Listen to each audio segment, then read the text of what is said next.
आपने भी एक जनहित याचिका लगाई थी, क्या रहा पूरी सुनवाई में? हमारी जो जनहित याचिका है वो कांग्रेस पार्टी की है और वो आलोक शर्मा का जो कांग्रेस के मीडिया स्पीकर है, नेशनल में स्पीकर, उनके तरफ से है। हमारी जो पिटिशंस चल रही थी, सारे पिटिशंस को लेकर के पहले ही जो सॉलिसिटर जनरल्स है उन्होंने पहले टाइम ग्रांट करने के लिए बोला था कि हमें 2 वीक का टाइम दे दिया जाए। उसमें हम लोगों ने जो आर्ग्यूड किया, क्योंकि भीलवाड़ा जो राजस्थान का एरियाज है वहां पर कई जगह पर बुलडोजर परसों लगाए गए हैं और बुलडोजर्स के माध्यम से वहां पर कई प्रॉपर्टीज एरियाज को डेमोलिश कर दिया गया। जब कोर्ट ने 2 सितंबर को ऑर्डर पास किया था और यहाँ पर एफिडेविट भी तुषार मेहता जो हमारे सॉलिसिटर जनरल है उन्होंने दिया हुआ था कि हम ऐसा कुछ भी नहीं करेंगे, उसके बावजूद भी इन्होंने किया। ये ग्राउंड था और यह कोर्ट से हम लोगों ने रिक्वेस्ट किया था कि आपके ऑर्डर की कोई अहमियत ये लोग नहीं रखते हैं और आपके ऑर्डर पास होने के बावजूद भी ये सारे लोग ऐसा कर रहे हैं।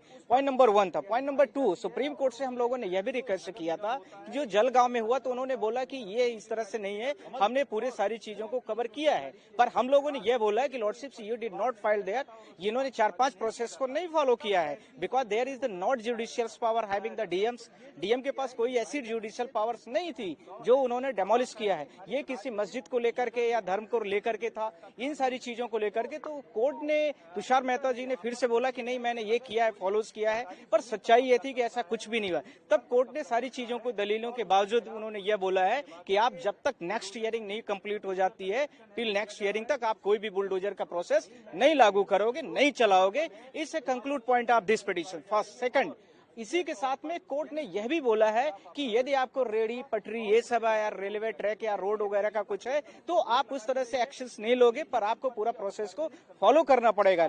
पूरा प्रोसेस का मतलब काफी व्यापक शब्द है, क्योंकि वो जो लीगल सीआरपीसी का प्रोसेस होता है, आपको नोटिस देना है, कोर्ट के संज्ञान में देना है, ये सारी चीजों को आपको करना पड़ेगा। ये आपने नहीं किया, इसका मतलब है इस illegalities has been done by the state government और the central government, union government of India, either are the home affairs of the India. तो ये सारी चीजों के साथ में कोर्ट ने यह भी बोल दिया लास्टली कि तब तक के लिए आप बीच में कोई भी बुलडोजर्स नहीं चलाएंगे और साथ में यदि आपको कुछ ऐसी नेसेसिटी आप पड़ती है तो आप हमसे परमिशन लेंगे।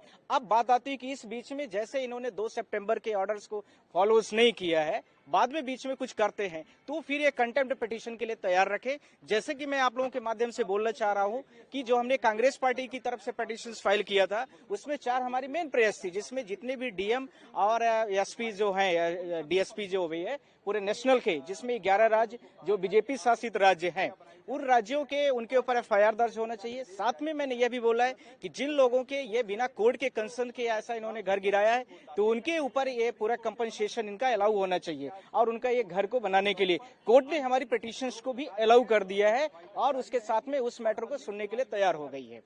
Thank you. नाम क्या है सर? नरेंद्र मिश्रा। और आप किसकी तरफ से अपील? हम Alok Sharma versus union of India through home secretary and affairs.